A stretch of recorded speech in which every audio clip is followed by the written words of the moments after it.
Police initiative Operation City Heat has made headlines for its controversial safety checkpoints, but it goes beyond that. Officers set out on a special search and seizure operation today targeting drug dealers. News 5's Jacqueline Quinn went along and has the story. We're going into the Theodore area. We had a homicide out here along with several shootouts. The Mobile Police Department has been turning up the heat on crime. That is, they're using heightened enforcement apprehension tactics. We'll be executing 4 search warrants. 3 of those are drug search warrants. One of them is to look for an AK-47 used in one of these shootings. We followed along as officers headed out. And so we're trying to put a stop to the violence in the area. It seems to be driven by the systemic violence that follows the open-air drug trade.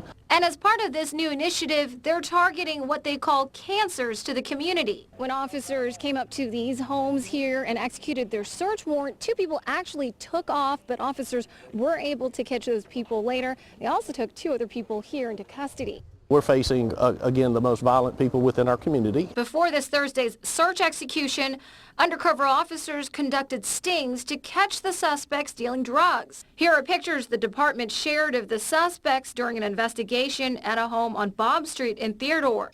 We'll also be executing a temporary restraining order, which is we will be seizing a house that's just been a prolific house in facilitating drug transactions in the neighborhoods.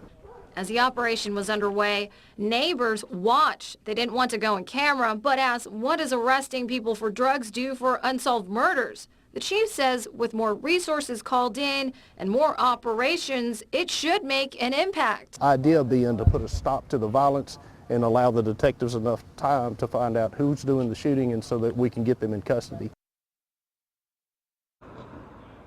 At last check, there were 4 arrests. They also recovered some crack cocaine, and they found ammo to possibly a gun that they're looking for, an AK-47. They say that's a very dangerous weapon. It's a military-grade rifle, but also they'll continue these operations, and that includes the safety checks and curfew enforcement. And I'll check back with them to see what they find out. For now, reporting in Mobile, Jacqueline Quinn, News 5.